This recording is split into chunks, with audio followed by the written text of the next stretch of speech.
Wet versus dry anaerobic digestion, pros and cons.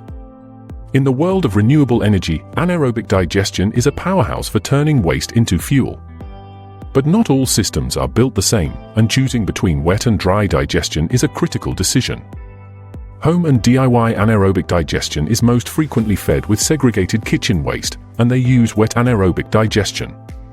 In fact, we've not seen anyone using dry anaerobic digestion for home or community domestic waste use. Wet anaerobic digestion usually involves organic material with a high water content, with less than 15% solids.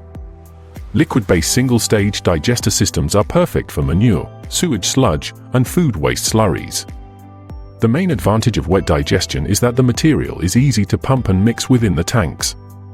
The single-tank wet digesters that are so common are convenient because they are continuous processes that can run for long periods without needing to be cleaned out. However, wet systems require significant amounts of water and produce large volumes of liquid digestate to manage. On the other hand, dry anaerobic digestion handles stackable organic waste with a solids content of 20% to 40%. Dry systems are ideal for yard waste, municipal solid waste from neighborhoods that don't have separate food waste collection, and some low moisture content agricultural residues, such as chicken litter. A major pro for dry digestion is that it requires less pre-treatment and uses much less water during the process.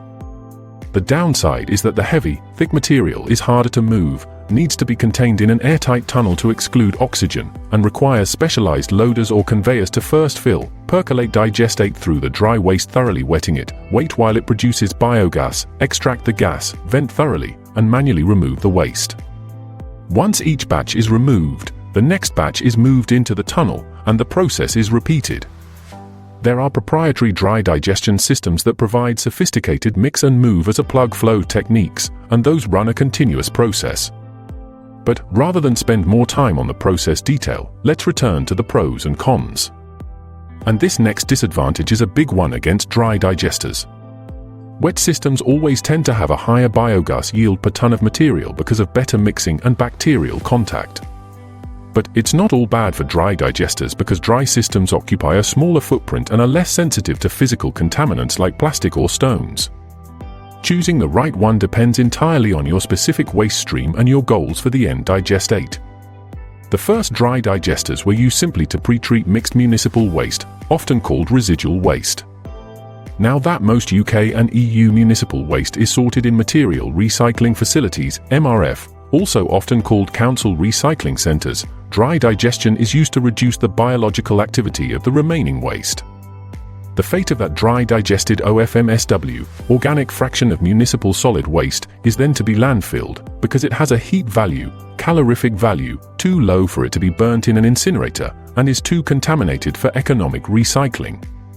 Now, let's end with a sobering thought for all those who are concerned about the damaging effects of climate change. Whether you go wet or dry, both technologies are essential for a sustainable, net-zero future. That's a fact backed up in the UK by many authoritative bodies and applies in many other developed nations. Thanks for watching, and if needed, there is more information on our website.